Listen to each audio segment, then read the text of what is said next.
Shalom, this is Daniel Stern coming at you from the offices of Netivia in downtown Jerusalem. And we are on the 17th day of the Gaza war, which will probably get another name later, but for now that's what we have. And I wanted to talk with you about October 7th, about the success or failure of our enemies on that day. Without mitigating anything from the terrible tragedy that happened, from the 1,800 that died, and I know the number is not that high yet officially, but it will get up there, and from the 3,000 plus that were wounded, and the 212 MIA or hostages, I wanted to tell you that our enemies failed miserably. I know that sounds surprising because it was also, at the same time, a huge success. So here's what I mean. There's no question that credit should be given where credit is due, and the Hamas plan was quite shocking and quite successful as compared to anything that we've seen before. Their training in the Bekaa Valley of Lebanon with the Hezbollah and the Iranian forces was excellent.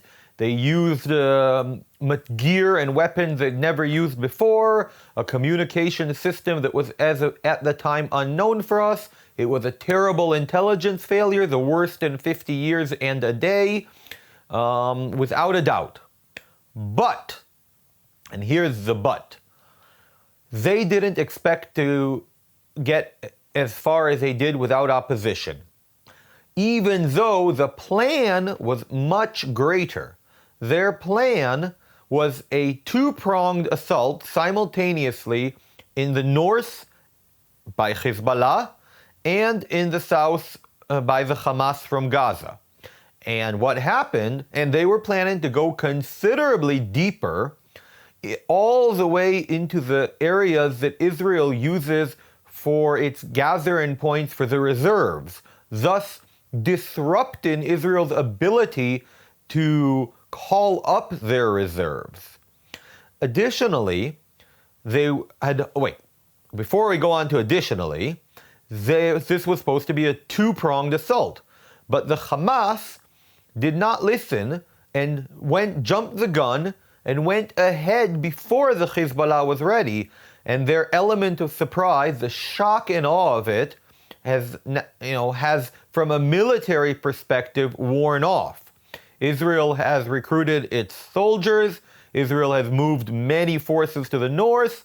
The Hezbollah cannot join and enjoy the element of surprise that Hamas had.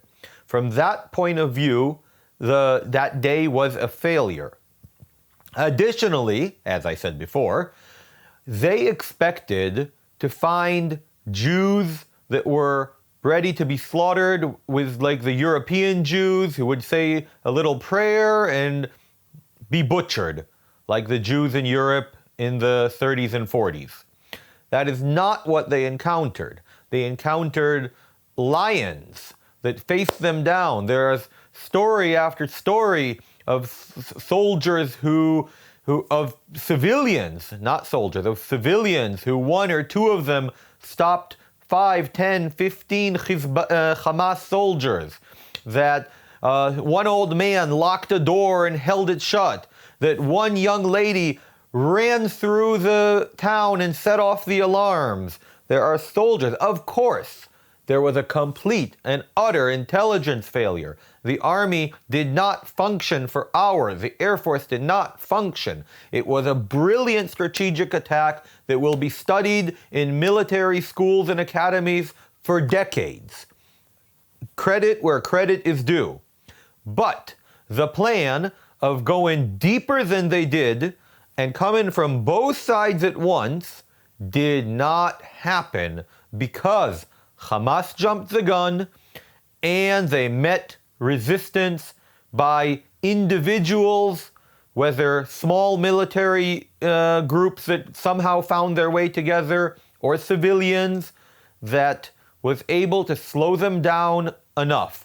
It was at a very high price. It was a terrible tragedy, but God was with us. And now we will, I hope, change the face of the Middle East so this cannot happen again. And on that note, it's worth noting that this will not escalate into World War III because Hamas is just a card for the Iranians. It's just a tool. They will not risk themselves in order to save Hamas. Yes, it's an important tool. Yes, they're glad to use it. But as far as they're concerned, Hamas are Sunni Muslims and they are Shia Muslims. Hamas are heretics, and Iran will not endanger themselves to save Hamas. Additionally, Russia. Yes, Russia politically supports the Palestinians because the United States supports Israel, and while the Soviet Union fell in the early 90s, the Cold War has, in a sense, re-emerged. But they will not do anything more because they are so deep in the Ukraine and having such a hard time there, which they did not expect, that they are not going to do anything in the Middle East at this point in time. And China, while it's big and scary, its economy is in shambles. It is not doing well. And more than that, President Xi Jinping, or Xi Jinping, whatever his name is, has shot the messengers so many times that he is now surrounded by yes men that tell him only what he wants, and he is completely out of touch with what happens around the world, and consequently, he too will not be doing anything. So do not worry, World War III is still a few years away. God bless you all. Daniel Stern, Netivia from Jerusalem. Join us, share the news, help Israel, stand with Israel. Help our soldiers, help our people, help Israel.